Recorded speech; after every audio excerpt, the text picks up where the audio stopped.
When you got to Azhar, did anyone know about the situation in South Africa? Because you said it was kind of multi-ethnic, people from many different backgrounds. Did anyone know about the system of apartheid? Was that something that people were familiar with? Well, I think people were, because, lots of changes in English taking place in 89. But if you just said, I'm from South Africa, Egyptians would ask you, where on the map? Next to Thailand or something like that, Yeah. And two names we would just throw: Nelson Mandela and Ahmad Didat. So if he Didat. says, I'm from Ahmad Didat's country, Nelson Mandela's country, then people would know South Africa.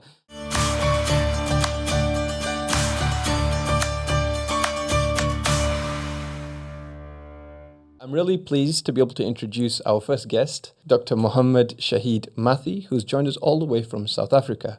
Dr. Mathee is senior lecturer at the University of Johannesburg and is a previous graduate of Jamiat Al-Azhar from Egypt. Really, really pleased to have you with us today, Dr. Mathee. How are you? How are you doing? I'm well, alhamdulillah, and I'm also very happy to be here, Harun. So you've been at Markfield for over a week now. How have you found Markfield? Is it your first time in the UK, or have you been to the UK before? Bismillahir Rahmanir Rahim. I've been to the UK before. This is my sixth time to the UK, but it's the first time that I'm at this very important and great institution, Markfield. Yeah. You were around 19 when you enrolled at Azhar? Yes, I was 9. I just finished what we call matric in South Africa. I'd finished the year before. I finished my matric, of course, at 18, and then I applied. As soon as I finished my matric, I applied to go to. Somebody gave me a form and I said I wanted to study Islam. I got this form and said, fill this in. I didn't think much of it, complete this form. And then in January of that year, 1989, and I was still 18, they told me, you're going to Egypt. Just make ready, you're going.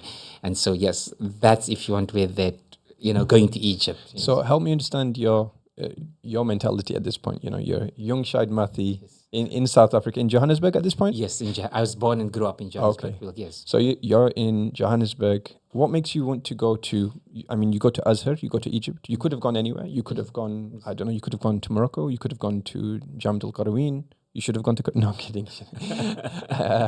But yeah, my point is that you could have gone anywhere. So why Azhar? What made you want to go there? I think before, going anywhere or to a specific place to study Islam at any institute of higher learning, I think it's the whole idea of studying Islam. So before that, I'm this kid in school. I think I was doing quite well at school, and I wanted really to, at one stage, want to do engineering. I recall when we were in the madrasa, what we call the madrasa, which is not, like the, let's call it prime, the afternoon madrasa. So we used to, of course, go to school in the morning, and after we used to go what is called the madrasa, or Muslim education, given that Muslims are, at least in Johannesburg, a minority, and especially in the so-called the Malay or the so-called colored communities. So whenever they ask who wants to go study Islam, I said, no, I want to do something. I want to study engineering. I want to be, but that seems to be the thing to do. But around the year before matric, what we then call standard 9, the equivalent of grade 11 now, I get involved with some friends, and we start going to masjid, and I have friends who are at Darul Ulooms in South Africa, and the oldest Darul Uloom in South Africa is Darul Uloom Newcastle. And I start having an interest, what is Islam? I want to know more about it. I'm a Muslim, but I need to know more about my deen and then my religious tradition, Arabic, how. And so this is where my interests begin. So when I'm in the year before matric, before my final year of school, I start, the ideas start, let me study Islam. When I come into matric, and there are people, people always play a role in our lives, they good things. So I have a friend who is about 10 years older than me, and he starts teaching me Arabic, and I decided, okay, I want to go and study Islam. So coming back to the point, and when I finish matric and somebody gives me a form, so Qarawiyyin and Morocco was simply not available to us. So now you can't be hard. So No, that's fine. So, that's fine. So the only places, of course, was the subcontinent. Yeah. Of course, they were our respected Darul Ulooms in South Africa. By the time Did you say the Darul Uloom was called Darul Uloom? The oldest one was called Newcastle. Newcastle. Well, it's in the city of Newcastle in KwaZulu-Natal. Okay. So it was called. We have a Newcastle as well. Here in the up in the north, So colonialism, right? So you have all these, all these. We have a Kimberley, you have London, we have East London, and all those names. Wow. Anyway, so but Newcastle is very, very important because nevertheless, Darul Ulum is the oldest one. So there are these. There's Zakaria. And there was Azharville by the time I finished matric. And then of course there were the Darul Ulums in India. Many South Africans went to Deoband, some went to Darbel, some went to Ibrahim Musa went to Deoband. Your friend, Professor Ibrahim Musa, yes. But they also go to other Darul like Darbel, they go to Jalalabad, and of course then there are the Bareilly Darul Ulums in India that some South Africans go to. For one of the other reasons, I thought I really wanted to focus on Arabic, so the Arab world seems to be the more obvious choice. Let me ask you then, now you're on the flight, you land, where do you land? You land in Greece, of all places. So we go, you can imagine a 19-year-old and the first, and I meet another friend. We do together 6 years. We meet the first time at the airport, and we fly to Greece, and we have to stay the whole day in Greece. You can imagine, being I mean, in South Africa, and perhaps you'll touch on this later. But I've never been even in Johannesburg. Given apartheid, there were certain areas of Johannesburg that I just never went to because it was off limit to you as a so-called non-white person. So I come into Greece in this airport. We go straight to the hotel. We stay the whole day in the hotel. We don't venture to walk outside. And at night, we take the taxi, the cab to the airport to take the flight to Egypt. So we fly right over Egypt and come back because apartheid is still in force. And so there are no direct flights. So we have to fly to Greece. And then from Greece, we fly to Egypt. And, when you get at the airport, they take us into some back room in Egypt because we don't have our visas, other South African students, because you couldn't get a visa, you couldn't apply. So for all South Africans, like you sit up to at least 3-4 hours at the airport, waiting for your visas to come through and, some back room. So, yeah. So then you're in Egypt. Yes. And then what next? You enroll Al-Azhar? Al-Azhar. Yes. And then you said you were there for 9 years. So what does that study look like for you? What's it like when you first get into the classroom? What are the classes like? Okay. So yes, look, we went to the first day just to go, and I think, why are we not going to class? They said, okay, you have to do lot of admin work first. Yes, you've been accepted. You've got what's called Minha Azhariya, the scholarship, everything. But because somebody takes us to the school and the teacher asks you, where's to say that you approved? And anyway, so we do it the next day, right?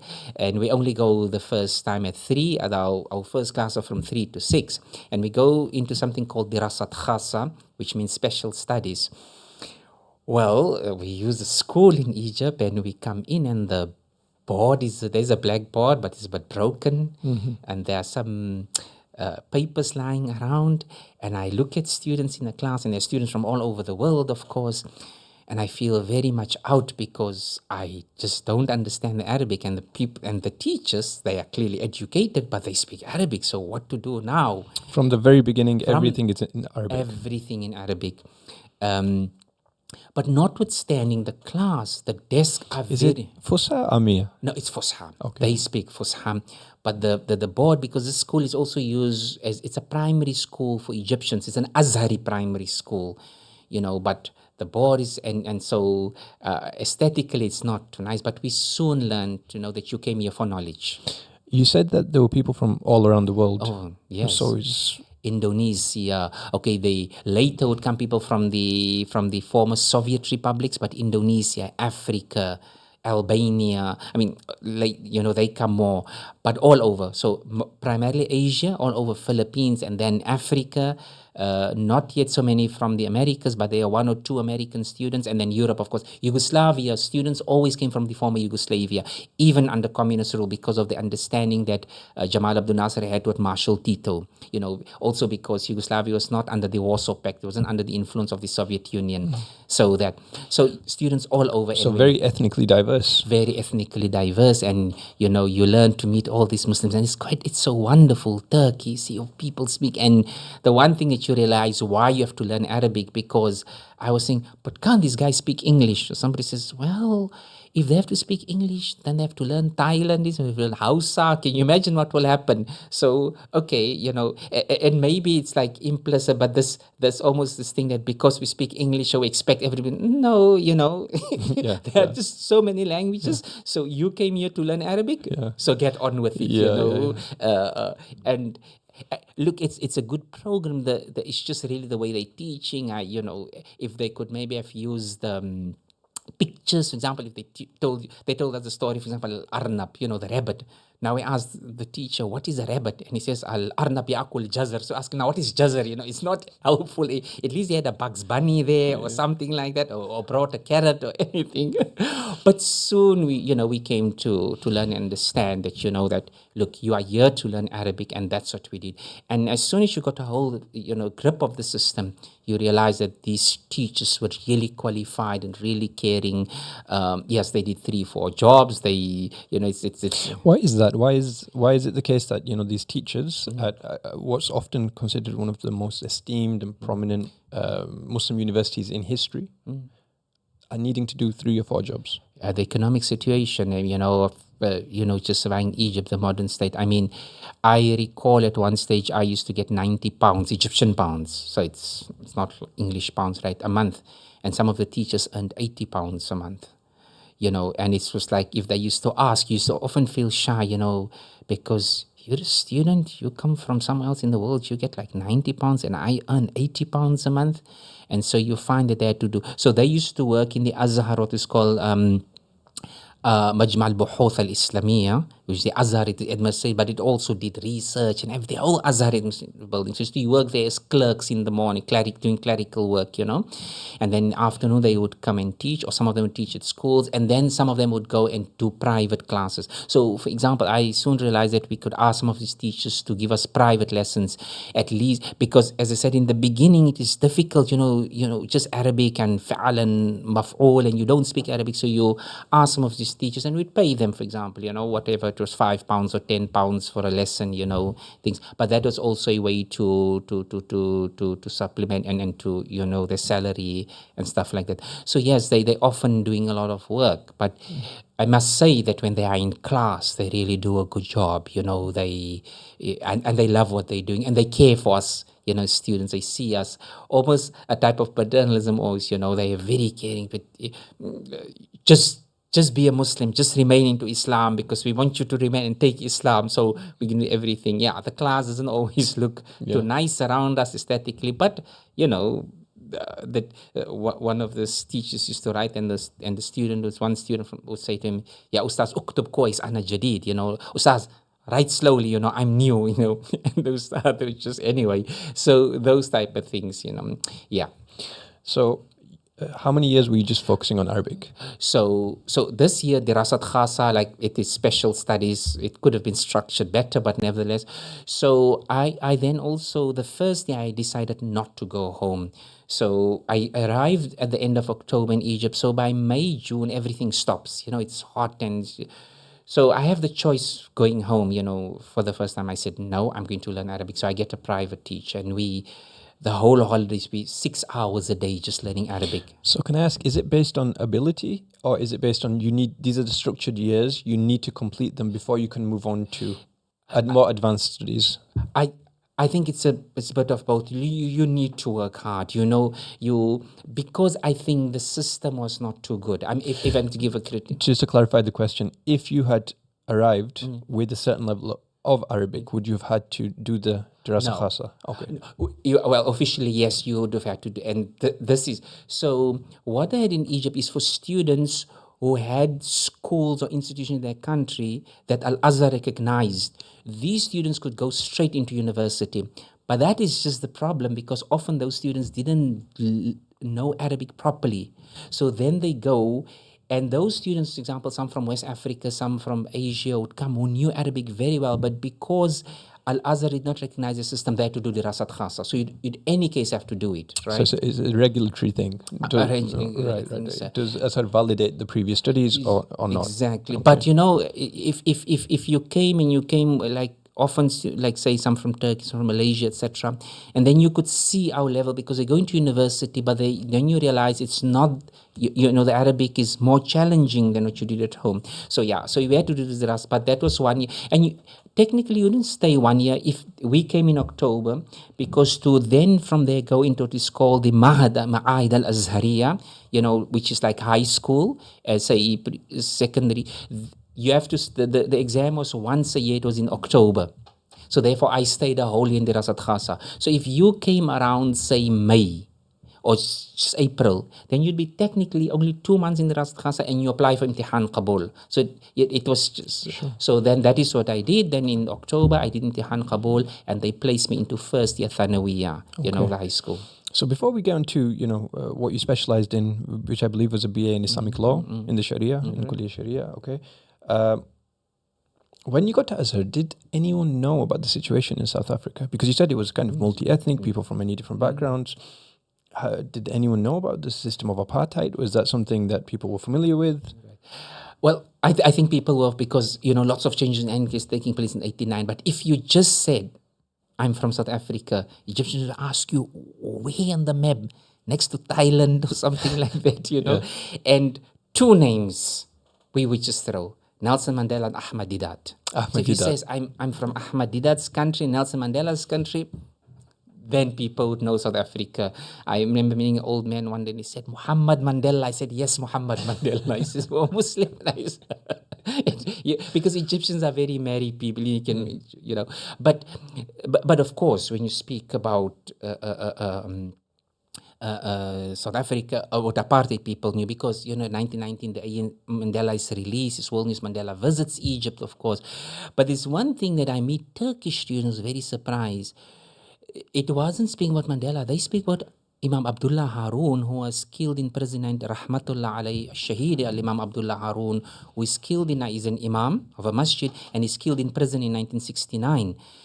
And somehow Turkish students knew about him because somebody made a play and nobody else knew about him. But in Turkey, of all, he is known. And so often the Turkish students ask me, Imam Abdullah Harun, I say, yes, it's a very pleasant and nice surprise that why? Why do I don't know who Imam Abdullah Harun is outside of what you've told me recently, but I don't think this is a household name that many people will be familiar with. They should be, but why do Turkish students know about him? Some, as I understood from these Turkish students, somebody wrote a play. Somehow, Imam Abdullah Harun is the first Muslim. In fact, when he was killed in prison, is the first nun who is spoken at St. Paul's Cathedral, because he worked with the anti-apartheid movement.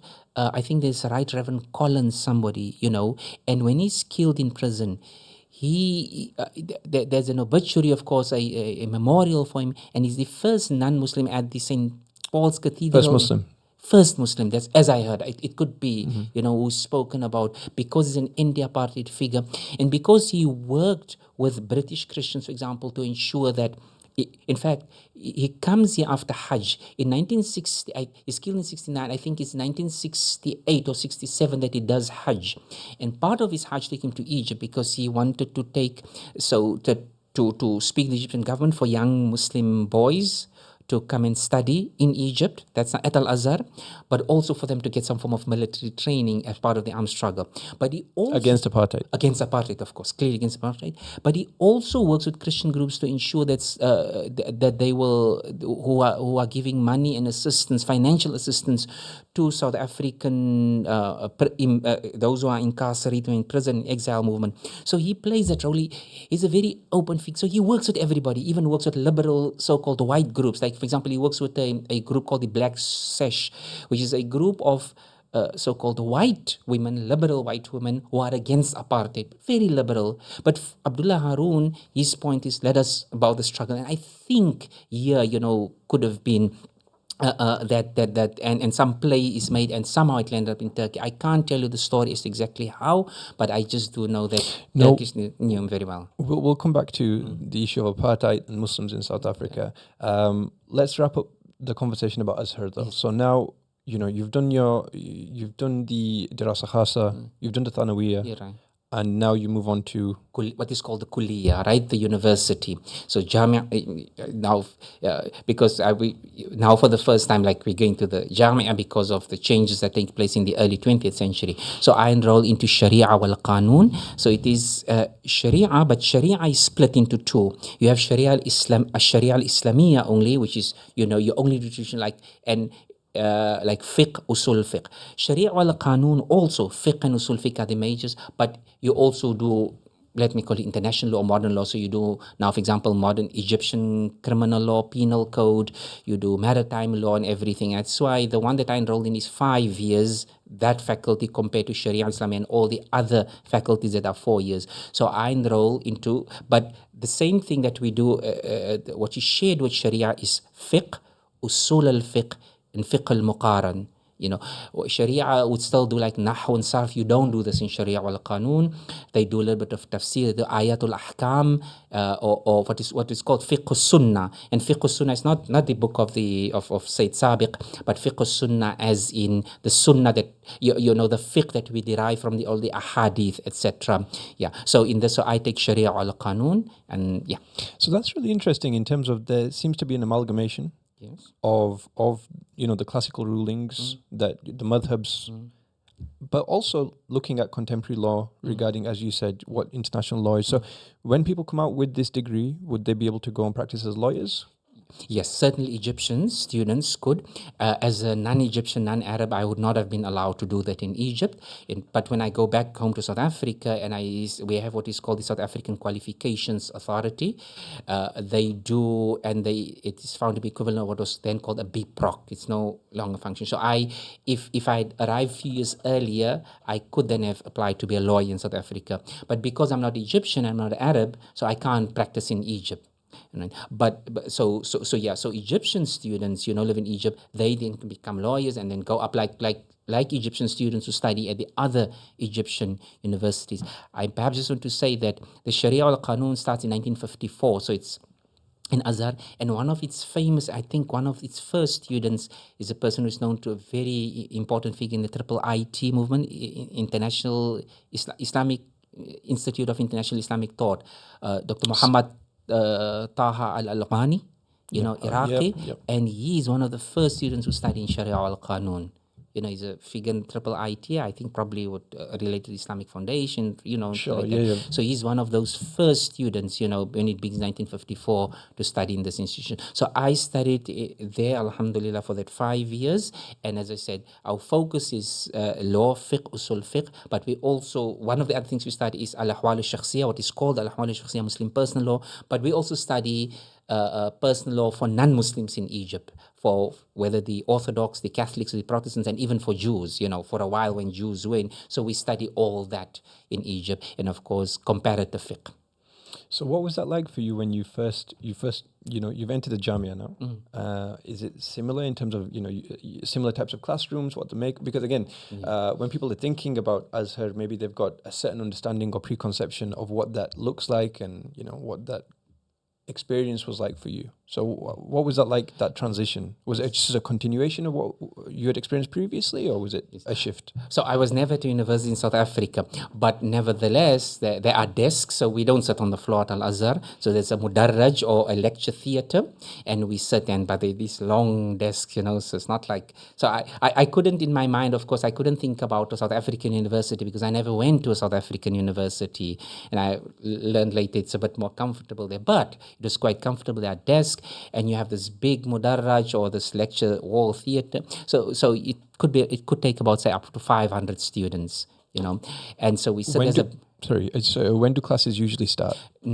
in the morning. So we start from 8, and the last class is till about 2, right? So and generally in Egypt, that by 2 things stop. Even the government agencies, government places, they stop. So you go anytime, and depends, of course, when your lecture is. So it's not the whole day technically. Let's say, unlike Darul Ulum, you have. So you can go. You have a lecture at 8 till 8:30, or 8:30, and then maybe again at 12 So in that sense, it works more like university. There's a blackboard, but I can't recall the teacher ever using the blackboard. He was just sitting there and reading and discussing with us. I should say that the students, the Darul Uloom students, are going to be very upset hearing this. They worked them very hard. You guys had it easy. 8 till 2's.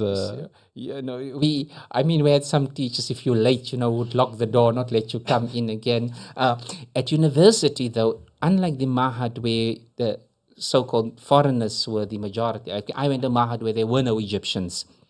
In fact, very few Arab students. I recall maybe one or two one Algerian, but really from the Arab world, there were some of these Mahad. We went to Mahad al-Ba'uth. There was one called Mahad al-Baramoni. It was another area in Cairo where there was mixed with foreigners and Egyptians. But I'm happy I didn't go there, because at those ones they spoke Ammiya, and at our ones where they're just foreigners, the teachers were really good, just Fusha. And when we came to university, some teachers, now Egyptians are the majority because university, sort of class of 700, in our one class, like 600 or at least 650 would be Egyptians. And so Egyptian students would ask the teacher, for example, to speak Ammiya. And there was this teacher I'll recall, he always used to say, I refuse to give up my Arabic, and you'd speak for 2-3 hours just in Fusha. There were other teachers who just, so yes, so it's always in Fusha, mostly in Fusha, but yeah, this is how the lessons are given. Yeah. All right, final question regarding Azhar before we move on to what comes after.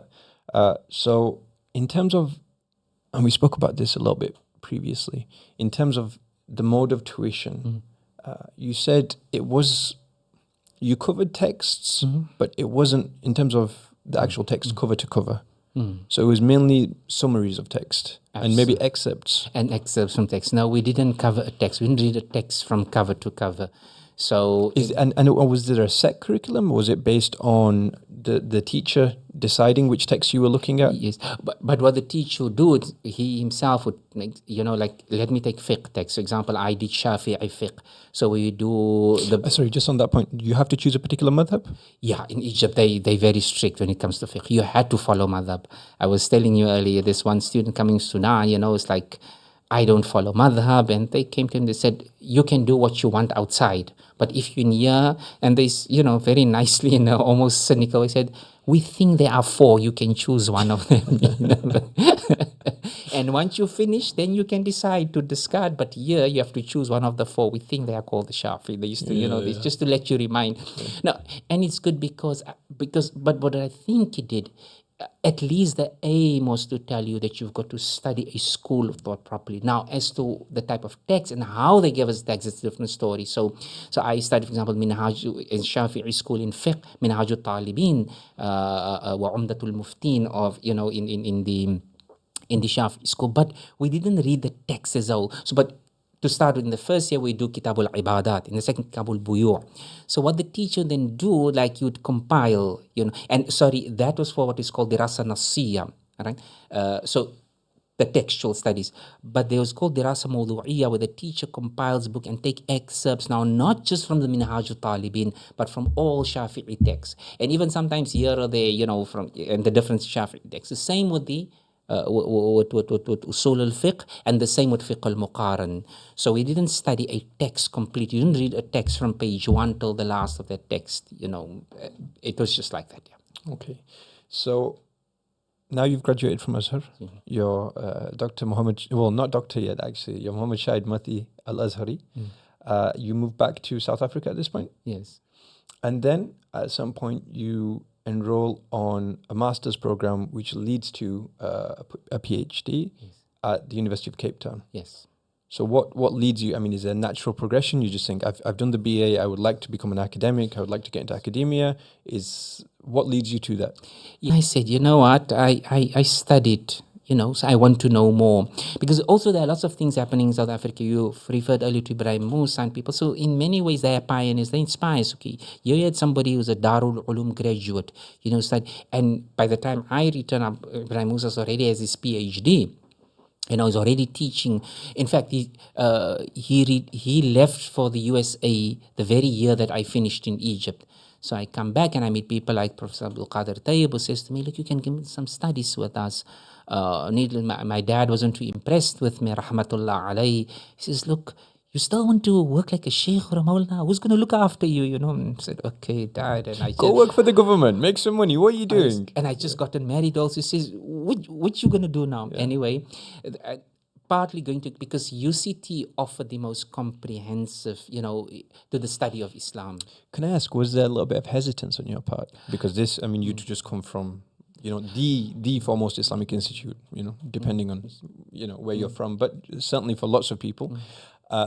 And now, arguably, quote unquote, you're moving to a secular, modern institution in University of Cape Town. Was that something that you thought about, or not so much because... Not so. What had happened, when I was in Egypt, I already had, let's put it this way, I already had made contact with secular institutions, or they're not to, these not to real Muslims, Kyrie, you're doing philosophy and this modernist, and I said, okay, I don't agree in my mind with modernist, but I need to know what they're saying. Yeah. So in a sense, I used to attend the Department of Philosophy at Cairo University, where they said all this heretical stuff, So okay. So when I go to UCT, but also because I get married into a family that is from Cape Town. I have friends, and Cape Town is also just a center for Muslims. But I also get a job at the Islamic College of Southern Africa called ICOSA, where I teach for about 4 years. 3 years at least that I teach there. Yeah. So then I get to UCT, of course, as you said, enroll for a master's, and then finally get into a PhD program. But master's was in the religious studies. But for the PhD, I worked, continuing my work on Islamic law, but then in the Department of Historical Studies. So how is that different for you in terms of the actual teaching, the content, the style of delivery? I mean, is it a big shift? Is it easy to transition from Azhar to Cape Town? Do you find the skills you picked up very useful in, helping you in this area, this new field now? Or is it a complete shift? Do you need to, pick up new skills that you didn't have before? Yes. No, it's a new shift, as you said. It's new. I mean, I found it particularly difficult. I mean, two things. Number one is that at Azhar, we didn't write much. I recall in my 5 years at university, I had to write 2 research papers. But, it's the first one was on Mubtilat al-Siyam, the factors that invalidate fasting.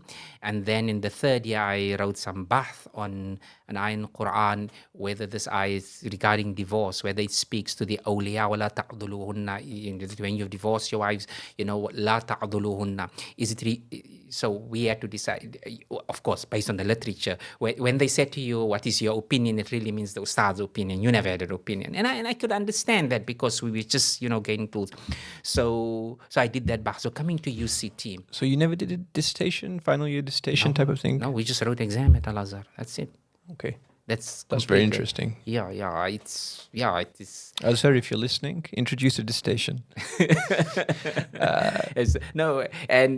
But exams, of course, were tara. But like whenever the ustad says, وَمَا رَأْيُكْ يعني في هذه المسألة, and what is your opinion, it's just a nice way. You have an opinion. It's the ustad's, it's the teacher's opinion, And of course, students were reading outside of Azhar. In Egypt, the Islamic movement, there were this. You read about Ikhwan, and you had opinions sometimes. And you realize Azhar, even when you wanted to disagree, but the teachers would get you. I mean, one of the things I remember that the ustad was telling me is a particular hadith of that. Arab women can only get married to Arab men, and al-Quraysh, al-Arab ba'dum akifa'u ba'd, only Arabs are compatible. And of course, we took the teacher on. This is not Islam. In akramakum indallah atqakum. And you have these students, some from West Africa, and they really give the ustad. The ustad couldn't answer them, and he brings it in the exam, So you have to answer. So the ustad had the final laugh, We realized I'm not going to fail a year because I want to give my good opinion about it. How strongly do you hold these opinions, No, are you willing to fail a year for them? No, we're not going to fail a year. We're going to go home, So, okay, so I'll give those. But coming back to your question, so it was a bit difficult, but also it was different. But I think it was important to see that the tradition and the education at Al-Azhar sustained us, so one was not blown by the thing I'm very happy with is that we are not seeing that this is a new world we found. No, that education that we got at Azhar sustained us. It made you, yes, I know, there are radically different things here and everything, but it doesn't, it helps one go through this. And you can see that, what is not in the Western academy, this, that the tradition is not just something you deal with it every day. There's reverence for it. And it was very important to come from Al-Azhar. So, for example, if a lecturer, if somebody would just speak about a hadith, okay, so this hadith for some people doesn't make sense. For me, is that, but you know what? You need to speak about the isnad, whatever your views on the isnad, because that's the tradition I come from. This hadith or this fiqh or this, it's not just me as a student, at UCT, but it's something that I believe in. It's something that I live every day. And coming from, at least for myself, coming from Al-Azhar, coming from, and I, in that sense, I call Al-Azhar a Darul Ulum, because I think it's a house, whatever you want to call it, a madrasa, that helped me go through. Of course, I gained a lot of tools. I'm grateful for what I gained at UCT, looking at things a bit more critically and everything. But it was quite clear to me, how important it was where I come from with that background, because it took to go through. So now I when somebody speaks about, you get an article, for example, it's what the Ash'ari say. Now, for students who didn't do that, what are the Ash'aris? I understand. I know the Mu'tazilites are, so you come with that cultural and that intellectual wealth, that capital, and you can apply it. And then also soon you begin to see that the Western education, I valued it very much, but it is also a human. You feel sometimes intimidated at the beginning, and later you realize, no, this is a human production. It's got its own bias, because it had its bias, its own baggage and everything. So let me take and let me work with it. But it was extremely important to have had that, that background coming from a madrasa or a religious seminary or a Darul Ulum. What did you actually end up focusing on in your doctoral research at UCT? Yes. So my doctoral research looked at fatwas. Well, when we went to Timbuktu, Timbuktu has many manuscripts covering all the diverse fields from. Why Timbuktu again? South Africa got very involved. When the then president of South Africa went to Mali, he went to watch for the Africa, the cups of, Cup of Nations. And then the then president of Mali took him to Timbuktu, and he showed Thabo Mbeki this written intellectual heritage of so-called sub-Saharan Africa that is pre-colonial. And this really blew Thabo Mbeki away.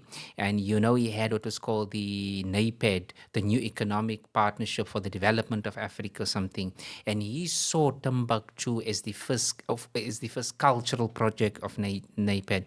So the Malian president says to him, look, we need to use all our money for infrastructure, for sewage, for drainage, for water, and we don't have money really for cultural stuff. And so Thabo Mbeki then took it over. So when South African government then would work on a project for the preservation and the restoration of the manuscripts, but they got Professor Shamil Jeppe involved, from UCT in Department of Historical Studies, to say, what do these manuscripts actually say? So just then I knew Professor Shamil Jeppe, being in Department of Religious Studies. He says, come, let's work on the Timbuktu manuscripts. So that's my journey. That's my story with Timbuktu. So he takes us and he says, look, it covers astronomy. The Timbuktu manuscripts cover astronomy, astrology, fiqh, kalam, tafsir, tasawwuf, all it says. Let's work on Islamic law, because you had, and the chronicles, but given your Azhari background, having being a graduate of Sharia wal Qanun, so we work then on law, and then more so fatwas, because fatwas, and Dr. Jeppe, Professor Jeppe is a historian, so let's work on social history. So the fatwas then become the source to work on, and so that's how I begin working for the PhD, for doctoral studies, is to work what do these fatwas, these Islamic juristic legal opinions tell us about Timbuktu? And then we focus on the colonial era, since from 1896 to about 1960. And that's how I start working, on the manuscripts and I look mostly at marriage, divorce, and paternity dispute fatwas to see what they can tell us about the everyday life in Timbuktu. And I look at, the lives of wives, Muslim wives in Timbuktu, but also muftis, because it's quite interesting. In addition, of course, to the chronicles, 17th century and then 20th century chronicles, look at the intellectual history of Timbuktu. But the main work for my doctoral dissertation is entirely on fatwas, looking at fatwas, and then at colonial documents to complement the fatwas, to maybe more background knowledge where fatwas don't have, to give us more contextual background to the Sudan Française or Timbuktu during the colonial era. So just briefly then, I mean, of course, you could talk for a long time about your doctoral research and everything that's come afterwards, but briefly, what do we learn about the lives of, specifically from the fatwas, regarding, the women and the muftis during that period? Yes. I think the first thing that you see is that people know Islamic law, ordinary people, because how women speak, for example, to their So this is ordinary Muslim women. Ordinary Muslim women. And it debunks this colonial thing. People in so-called sub-Saharan Africa don't know Islamic law because they never really become Muslim. They don't know Arabic properly. Don't know Arabic. And here you see when a woman says to her husband, like say, if you travel for so many days and you're not back, then there will be a talaq. So this gives us some idea this woman knows something about Islam. So this is a fatwa. This is a fatwa. And of course, what I focus on is a question. Sometimes here and there, because the mufti, obviously, his job is to give the answer because people are asking. It's an istiftar, so people need an answer. But sometimes you have some of this mufti that just gives you a lot, gives you people's age, gives you a name, gives you what the actual issue and describes in some detail. So that's what I first learned, that Muslims know Islamic law. Of course, they are not experts like anyone else, but they have they have some knowledge of Islamic law. There's some literacy regarding. There's some totally, that they care and they can speak about it. So, which, by the way, also challenges this again, problematic stereotype that Muslims just obey. You've got the sheikh or the alim, yes, and he says this is what the law says, and you must just obey. So, and actually, it's a conversation. So absolutely, I can imagine that sometimes a mufti will say to husband, your wife, you should throw words into the sea. The fatwa doesn't tell us, but it's quite clear that, that how women speak back and how they are present in all this, as you say. And muftis, what you also learn, that muftis are often cognizant. They speak. There's a wonderful fatwa of a mufti who actually does an investigation. He goes and he asks this woman what happened, tells me, speaks to witness. I want to hear from you. So the mufti is not just listening, to say the husband on side, but he's listening to them, to women too, and let us say he's listening to ordinary people. And some muftis take this very seriously, But you also learn that just how people are in their everyday lives. So if women would know something about Islamic law, they'd also know how to manipulate, how to say things. Sherman Jackson writes about what he calls that people don't always come to a mufti for an answer. Sometimes they want a justification. And the streetwise mufti, what he calls the mufti worth his salt, will understand. So you see this, from women, how they will go to or what they do, not because, firstly, they know Islamic law, but also how they navigate. Let me rather use the word navigate Islamic law, because I think what you learn that people are really serious about their deen. But as ordinary people, we try to find way out, And as we know, fatwa, you can go to 10 different muftis if you're not happy with what the other mufti is saying, Does this happen? Is this happening? So, for example, in Timbuktu, I have the same incident, you have 3 or 4 fatwas on the same incident. The famous phrase of fatwa shopping. Fatwa shopping. Now, whether some other muftis didn't agree with the other mufti, but the fatwas, of course, don't always tell us what happens after the fatwa is issued, But what you can see is that the live interaction, And this is also very important, since this is during the colonial era. The French, of course, come and they establish what is called the La Marie, the French laws. But people are not eager to go, especially when it comes. They're not eager to go to the French courts. They still go. They still go to their muftis. We want guidance from this. Of course, the French didn't, they, if you want, they were so more lenient when it came to what is called personal law. But even on monetary matters, where people could avoid the French courts, they go to the mufti, because that is their deen. After all, in Timbuktu, their muftis have been guiding them for the last 400 years, what is called the Jama'ah. So why would they just want to give that up? So they clearly, so that's what we learn from fatwas, because and you find lots of fatwas. So the fact that there are lots of fatwas means that people are going to the muftis. So people are not taken over by this new, the colonial system. Now suddenly things don't work. So those are part of the things, and the stories. So I will also just look at people's stories. I imagine a lot of stories. So you have a fatwa, for example, of a brother and a sister who milk brother and sister, but they get married later because the whole conspire. And of course, here the mufti comes and say, no, this marriage is invalid, and you begin wondering here. The other mufti allow, did he go outside of the Malik madhab, which is much more strict? For example, if one drop of milk goes into the baby's nose, the hurma is established. The Shafi'i school would say, this baby must have had 5 full breastfeedings from the milk mother. So you begin wondering, is that muftis who then call on other madhahib, and people, So it's just wonderful to see how people just really appreciate Islamic law. And I say appreciate Islamic law and how innovative they are, whether they use it for their own, because I don't like what this mufti is saying, because the mufti is not favoring. So there's one fatwa where the mufti says, he speaks about a particular family, there's a dispute, there's a family dispute.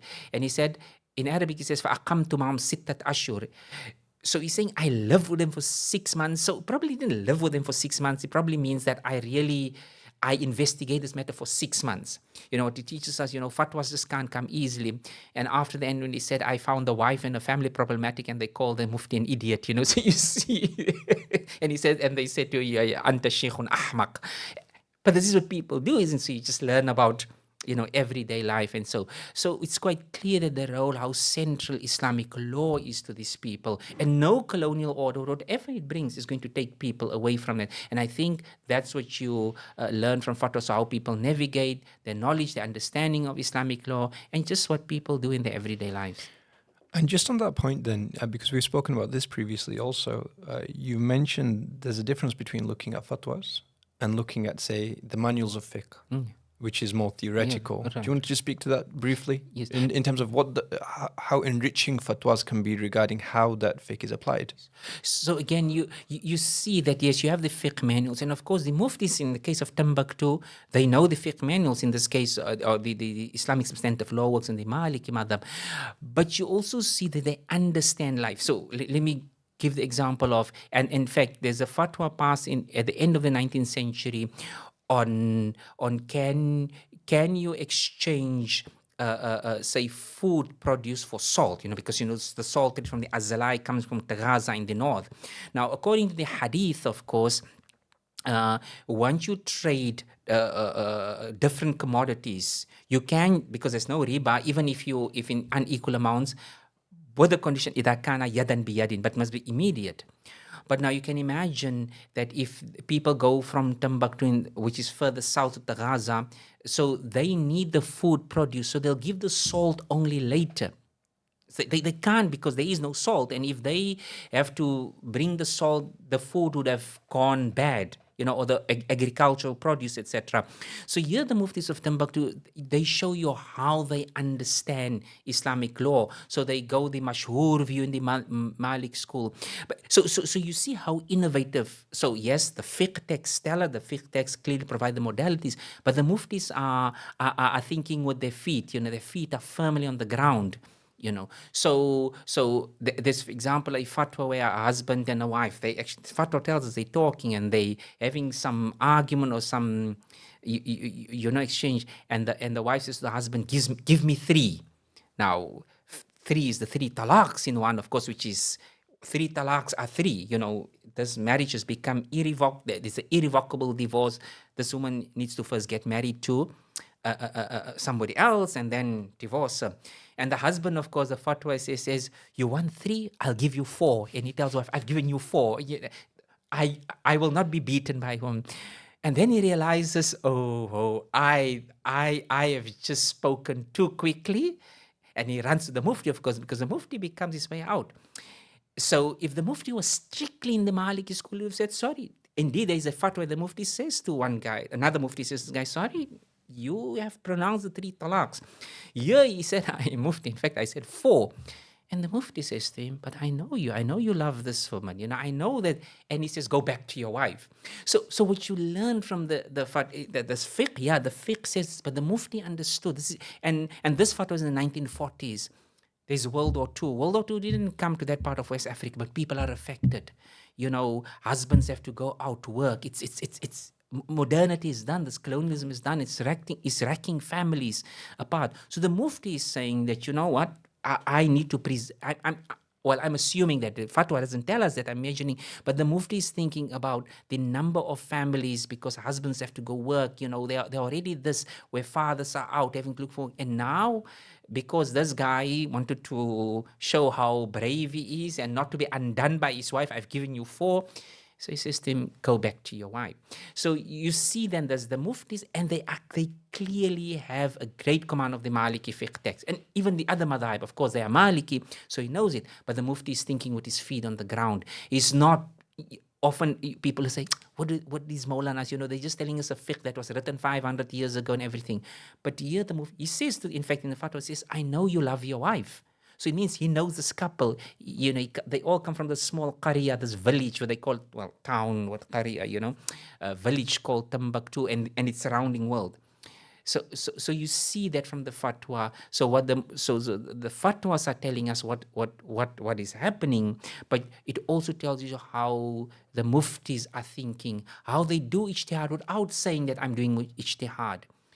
Because they understand that time. And this is what is wonderful. So yes, they work from the fiqh text. They will cite all the time in their fatwas. And it's something that's amazing. You deal something with fatwas that are 2 pages long. I'm talking about, manuscript pages. You deal with a fatwa that's only 1 page long. But there's a fatwa that's 54 pages long. And here often what happens is that the mufti needs to dispute with another mufti to show that why he's right, in the Malik madhab. So I have one fatwa is 28 pages. Not I have a fatwa, but the fatwa that work 28 pages. One is 54 pages on a paternity dispute. And this fatwa was in disagreement with the fatwa of 2 other muftis who said who paternity belonged to. He had a different view. So what you're clearly seeing, it's also the conditions of the day that pertain, but also intellectual history, if you want, of the muftis, how the muftis start thinking about these things, Islamic law, the French have come, colonial rule. And I'll stop, with this one big issue is the question on Muslim women getting married to non-Muslim men. There's a big development taking place. So some muftis apparently leave it, but others are clear, this is not permissible. But you learn from fatwas that quite a few Muslim women got married to non-Muslim men. Of course, the muftis are clear on that, Yeah, but just to say, these are all the things that you get from this interplay between fiqh, as in the books, and fatwas as the lived law reality, if you want. No, it sounds really rich and interesting. And, if people are interested, of course, they can read more about it from your articles and your work. Okay, so that was really, part of your doctoral research. Yes. And then afterwards, you begin to work at University of Johannesburg, yes. And part of your research and teaching is around some of these subjects. Let's shift our focus a little bit now. And we've spoken about your journey from Al-Azhar to Cape Town, the developments, your experiences. We were speaking earlier about the history of Islam in South Africa. And you mentioned Islam has been in South Africa for going back 370 years. 370 years. What is in fact, there are claims, but I'm not sure about them, that Muslims had arrived earlier. But if you talk about the Muslim presence, a continuous presence, about 370 years. Yeah. So tell us a little bit about that story. How does Islam arrive in South Africa? Who were the communities? How did they develop? And maybe even, what's the current state of affairs? So the first Muslims, and I'm talking about what is, in terms of evidence, clear evidence. So the first Muslims who come are in who arrive in 1658, a few years after Dutch colonialism arrives in 1652. They are called Mardekers. These are skilled people who the Dutch bring from the east because they are cobblers, they are tailors, and the Dutch find that the local, often called the Kooi the San, don't accept Dutch colonialism. So they bring these Muslims who come primarily from what is Indonesia today as skilled, but they're always second-class citizens, as happened throughout the colonial enterprise and experience. But they arrive, they're called Mardekers. I think it's a Dutch word, Indonesian word, they come. But thereafter, the Dutch then bring slaves, the second group of Muslims who come from, again, Indonesia, India, Malaysia, but also the east coast of East Africa and also West Africa, Ceylon, Sri Lanka today. So Muslims come from all over and they are brought to the Cape as slaves. So unlike the Mardekers were free, but they were second-class citizens. The second group of people are slaves. You are enslaved by the Dutch and brought here forcefully. Then there's this third group of Muslims called the Orang Kaya. These were elite in places like especially what is Indonesia today, an island called Sulawesi, one of the main islands of Indonesia. And many of them also fought against Dutch colonialism in Indonesia and Sulawesi. And the one famous one is Tuan Yusuf, who's a prince, he's a sheikh, who's a religious scholar. He belongs to the Khalwatiyah Sufi order, and he fights against the Dutch. They are defeated by the Dutch, and then he's brought around 1694. So you see the first, if you want, and he's regarded as the father of Islam South Africa, but before that it was just ordinary Muslims who were brought.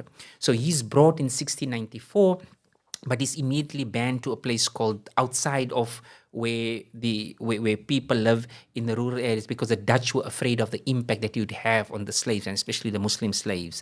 He says about for 5 years and he dies. So he's known as Tuang Yusuf. Tuang is a word that means teacher, prince, because he comes from the royal family in that part of Indonesia. So thereafter Muslims come. So many Muslims come, and many of them are elite. They are shuyukh, they are educated, they are parts of Sufi orders. One of them is a man called Sheikh Madura. Sheikh Madura is in prison on Robben Island, where Nelson Mandela and all the revolutionaries would be imprisoned later from the 1960s onwards again. In fact, Sheikh Madura's mausoleum, his darih, is still on Robben Island. Nelson Mandela write about this, that we used to go to the mausoleum and sit there, because this was a man who struggled against Dutch colonialism. So, and often, Muslims who looked after the grave would leave food there, and he said, we also would go there and find food there, But it shows that Muslim involvement in the struggle. Tuang Alvi, some in fact came from Yemen, but mostly from India and mostly from Indonesia. So they then lived there. But the arrival of another person called Tuang Guru, Qadi Abdus Salam, who also comes from that part of Indonesia, and he's then imprisoned on Robben Island 1780 to around 1793 or 1791. And while on Robben Island, he's Hafid al-Quran, he's also a Deen scholar in Tasawwuf, I think either Qadri, and he writes the Quran from memory, of course. And he's set free. One of the first things he does when he comes out of prison is to establish a free school for a school for freed blacks. And it is also the development of Afrikaans as a language. Afrikaans is mostly 17th century Dutch, but Muslims play an important role in the development of this language. So in 1793, he's released and he established a school for freed blacks. He had about 425 students. So slavery is still happening, but all those who are freed, they can enroll at the school, freed blacks. And many people become Muslim because of this. Later on, he gets the land in fact, he has a student who is called Ahmad von Bengalen. Bengalen from that means he comes from the Bengali coast, and his wife Sarki van den Kaap, who's a slave woman, but who becomes free and later has money, and she donates from her own money land to build a masjid. This becomes known as the Awal Masjid. The first masjid is in Dorp Street. So you see that this is the Muslims later on, and of course Muslims then grow. It is now a place called in Cape called Boerkaap, where right on there's a mountain called Signal Hill where Muslims settle there. So this is the beginning. So this Muslim community, there are early Muslim communities, but the one that survives the longest is this one called Scottish Kloof or Boerkaap, and that's where Muslims settle. Late in 1816, a second group of Muslims arrive who come mostly from India, and the British, of course, the British claim what they called indentured laborers, but it's and many people are just thrown onto ships. Just speak to that slightly about the indentured labourers. So they supposedly had a contract with the British, but we know it was exploitation. They bring them to the sugar again because the Zulu-speaking peoples who had fought their wars with the British and with colonialism, they would not work. So it's people are forced. I have a friend who tells his grandmother was just thrown onto a ship, from India. Yeah. She was just thrown onto a ship, and before she knows, you're in this new place called the East Coast of South Africa and those type of things. But these Muslims, and most of them are Urdu speaking. So it just makes me think about how many of these stories have been hidden, overlooked. So much of this has just hasn't been documented. There are people like Ghulam Vahed, historians are writing, but still, and as you point out, not been documented, but even the ones that document, it's so important to teach our children, the next generations, about this history. It was history of violence. I mean, it was.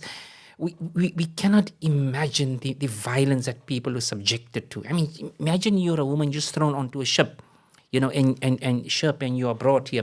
But nevertheless, so these Muslims come, well, they are brought mostly with Hindus and with Tamil speaking, but Muslims form about 21% of that population. So mostly, and they are settled on the East Coast. There's a very one who is later discovered to be a saint called Ahmad Bad Shapir.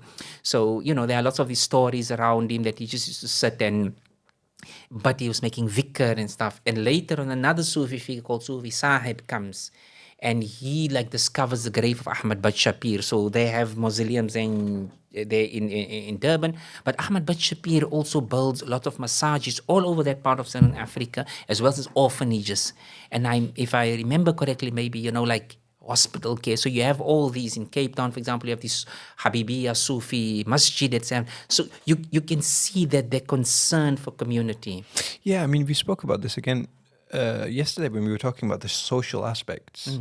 It was, of course, there was the ritualistic aspects, but there was also, as you said, a real care for the community, whether that's, feeding the poor, establishing orphanages, establishing hospitals.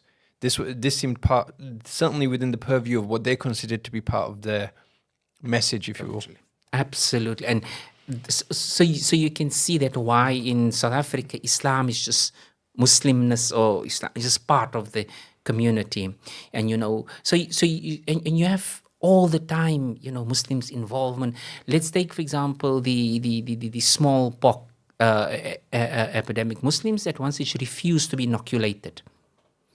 So they had what you'd call a theological reason. That, one of it was that, this is the ostensible reason, is that if Allah wants me to die of this disease, I will die.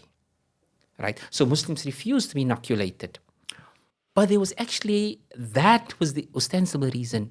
The reason was that why they wanted it, then some of the Muslim leaders says, it is only when the so-called white colonial population threaten you want to inoculate us, but you don't want to give us clean water, you don't want to give us sanitary conditions. So Muslims are actually making a political, social protest, but in the form of a theological argument. And they knew why they were saying. How fascinating. Because again, on the surface, unless you dig into the context of why that happened, what would happen there. Yes. Stupid Muslims with their stupid beliefs, Totally. not reacting to modern science. Yes. And it's bad for them. But again, you scratch on the surface just a little, and you see actually there's a political statement here about injustice, about exploitation, about not trusting people that had been exploiting you. Absolutely. So this gives you, and I think we can safely speak about the history of Muslims all over the world where they went. They understood what their deen meant to them, and they they implemented their deen. We could be critical about certain things, but they implemented their deen to the best of their understandings. And so Muslims play this role, and not only of course, in the Cape mostly, but you see in other parts of South Africa as Muslims, so in KwaZulu-Natal, of course, by the 1900s, the Muslim community had grown there. They built a mosque. The the colonial government, and later the apartheid government always wanted to repatriate them. Because they regarded Indians as alien. They always wanted to send them, said, you must go back to India. Of course, it doesn't work, because Muslims were able to work that out. Either you would put your business in the name of a Muslim of Malay origin, etc. And later on, of course, those who are Gujarati speaking, they come, often called the passenger class, but they come and settle in, especially in northern parts of South Africa. But this Muslim presence is always there, it's vibrant. I was listening to one of the comrades in the struggle, often Muslim business people who understood they did nothing in the struggle, they were just making business. No, actually, they were financing the liberation movements.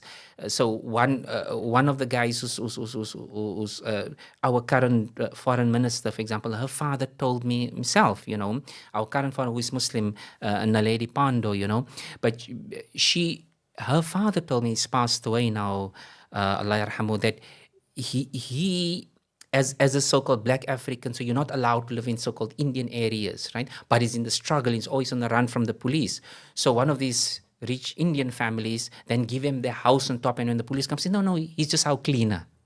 But he's actually living there. So and you learn now how much Muslims put money into the struggle, sending out guys in exile and everything, but not assuming anything, just they giving money, and all these stories. So you see that, what did these guys do during the struggle? They didn't do anything.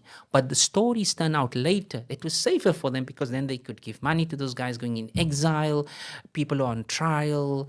I mean, arguably one of the greatest legal minds of Africa is Justice Ismail Muhammad, who writes the constitution. He's the first Chief Justice of the Democratic South Africa. He writes the constitution of Namibia. He died a few years ago. But what a person, how many people he defended. So you see how involved Muslims are. Dr. Abdurrahman, who's one of the first doctors, and the role Muslims play at a certain time within politics, etc. Schools that Muslims establish throughout, so that's all there. Yeah. I'm talking about up prior to the 1960s, because of course there's a big change that takes place in 1960s with the onset of the armed struggle, different form, and the role there we could talk about that Muslims play thereafter. Yeah, so let's get straight into that. So in terms of, we've spoken about a long history there of Muslim presence in South Africa. Two questions, I suppose. One, the Muslim engagement in terms of the fight against apartheid, and you've spoken a little about that. How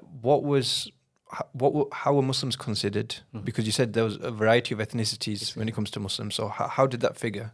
And secondly, for yourself, I mean, you were a young man during apartheid. You grew up during your formative years. What was that like for you?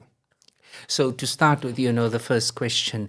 So Muslims, of course, under apartheid in the 1950s. Sorry, just I mean, there may be some people who aren't, particularly, especially some of the younger viewers. Just explain what apartheid was. So apartheid, it's an Afrikaans word that, of course, that is now in every, but apartheid means that the races must live apart. So it's an Afrikaans that apart and hate, like if you say apartness, let's translate it. So now in 1948, Afrikaners come to power called the Nationalist Party, and they then begin this apartheid policy, and they've got religion that God wants the races not to mix. And this is not strange, because the British instead started the segregationist policy. So, often... Same thing's happening in the US at this time in terms of Jim Crow and... all that, exactly. So it's often wanting to... Sorry, the reason why I bring that up is just to say that, sometimes I think there's attempts to say this is an anomaly. We don't know. Actually, this was the policy. It was the policy. And like Mahmoud Mamdani takes us back to the 1920s with the British already. There's the whole apartheid, the Afrikaners can do that because the British had, let me put it, the English colonial rule had laid the foundation of the segregationist policies. For example, when they formed in 1910, when the British British defeated the Afrikaners. The Afrikaners are those mostly from Dutch origin who arrived in 1652. So in the Anglo-Boer War, the English and the Boer War, 1899 to 1902, when the English, of course, emerge victorious and they take over and they establish what then later becomes the 4 republics or the 4 provinces. In 1910, the British could have invited non-whites to this convention that formed the Union of South Africa, but they deliberately invite only the whites. So you can see this idea that you blacks, you non-whites, so-called non-whites, are not yet ready, whatever, or you are not ready. You simply can't govern. Anyway, so in 1948, the Afrikaners come to power because Afrikaners, many of them wanted to fight on Germany's side during World War II and World War I, by the way. But they come to power, and they now officially establish what is apartheid policy, and then they create what is called the three racial categories. They start with whites, natives or African, the so-called black people, and then so-called coloreds. Initially, there's not a category for Indians because the nationalists wanted to repatriate, send Indians back to India. It doesn't work, of course. And later on, they create a category called Asian. But under Asian, Japanese, for example, are regarded white.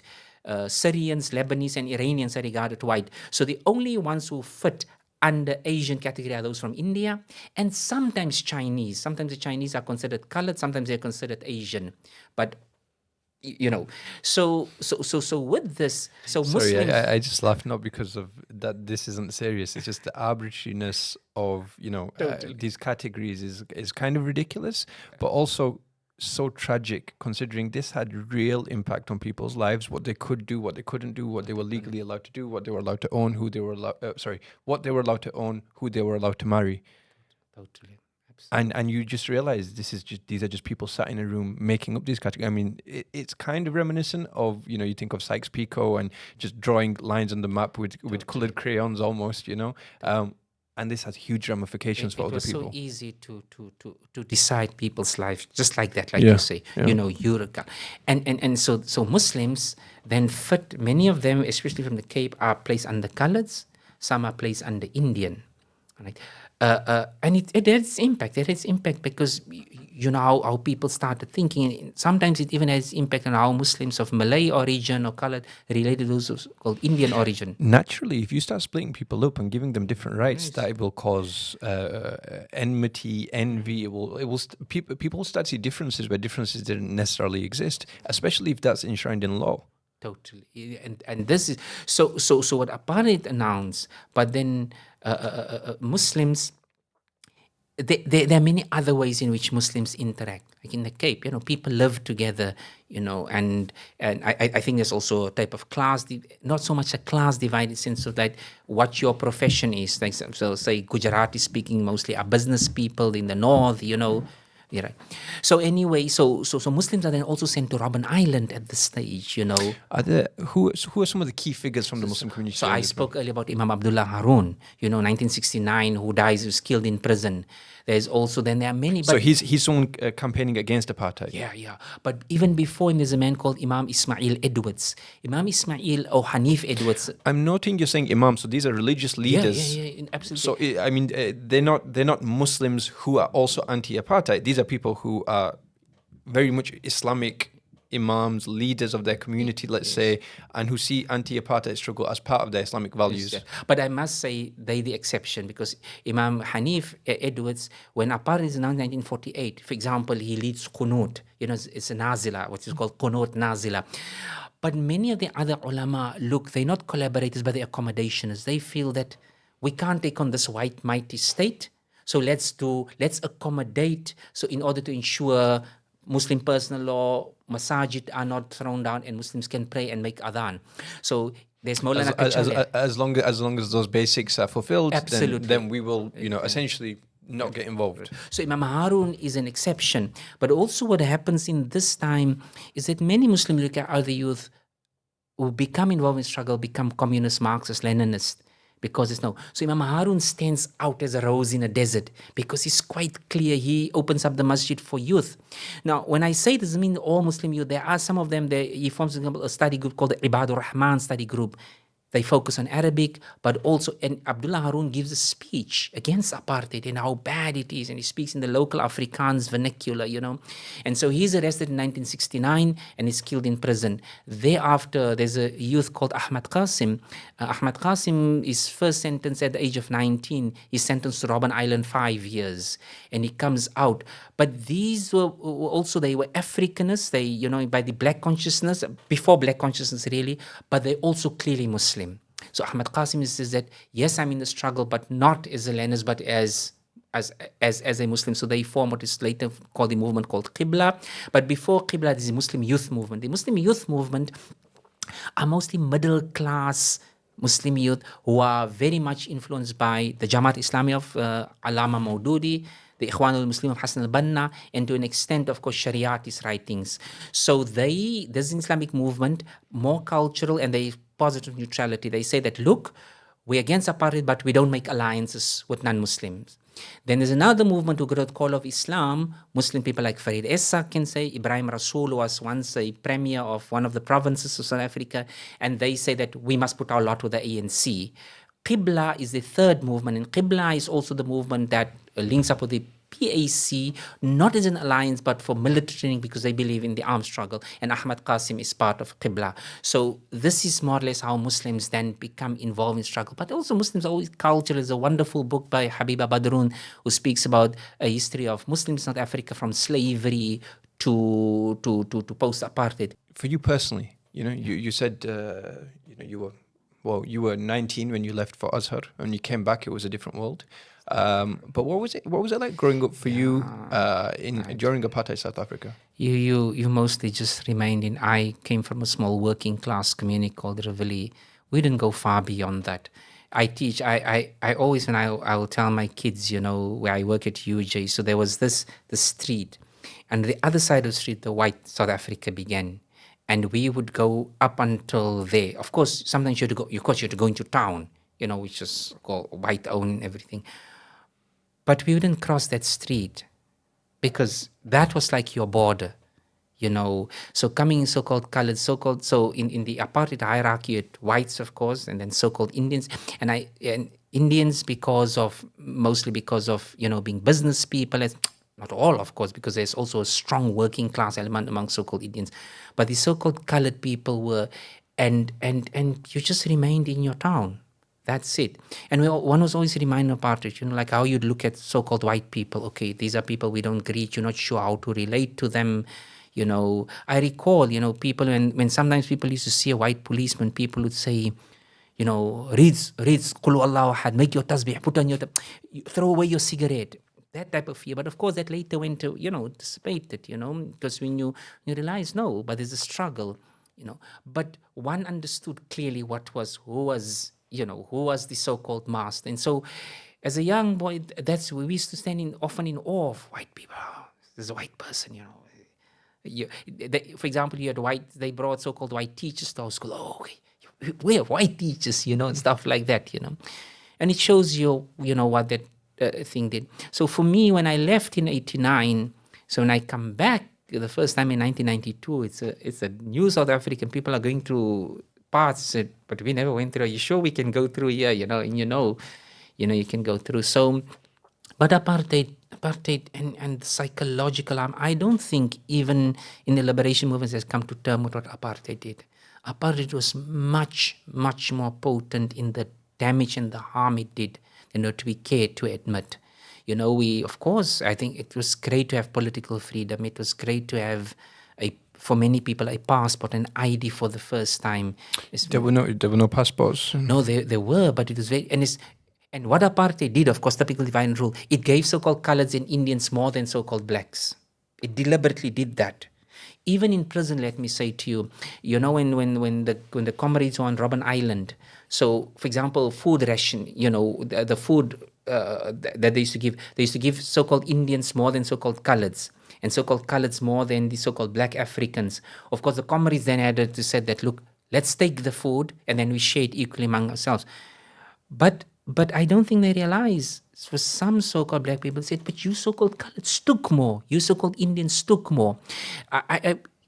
Because that was psychological. Yes, the comrades were happy because you can argue that, listen, if you, the so-called Indians, you're going to get so much food. If we take equally black, you're going to get so much. So the president is going to have less. So take that, right? And then we share it equally. But in the minds of many people, but you still took more. So in other words, you implicitly recognize that you are higher than me, even though in the same struggle. With that, Dr. Muhammad Shahid Mathee, I'd like to thank you very, very much on behalf of the Markfield Institute. Thank you so much for being here. Thank you for a very, very informative and interesting conversation. Inshallah, I hope we get you back again in the future. So from us, thank you very much. So, and thank you. And I do appreciate. I started by saying that my experience, this was a learning curve, and just being here, doing this discussion, it just re-emphasizes that. And then I can say, well, I think it's such a wonderful institute, and I hope that you will do all, to preserve and to let this Markfield Institute of Higher Education grow. It's an amana to use, if that is Dini language. It's an amana, but it speaks to a resilience of the struggles that our fathers and our mothers went through. Yes, we are educated more, but none of this is possible. So by preserving and contributing, if I could do this, you'll be at the end of the program. But to anybody listening, to say that it's your amana, Markfield Institute of Higher Education, and other institutes, our Darul Ulooms, this is our amana as a community. It's your fard kifaya, but also it becomes a fard ain for us. And Markfield Institute of Higher Education, we must do all to let it grow. This is really, really very important that we do this, all of us in this community, to keep it, to appreciate it, to make our contributions to it in any way, and make sure it's there, because your community will be so much poorer. Or let me put it this way, your community is so much richer because of Markfield Institute of Higher Education. Thank you so much for tuning in. We hope you enjoyed. Look out for our next podcast, and please like, share, and subscribe for more.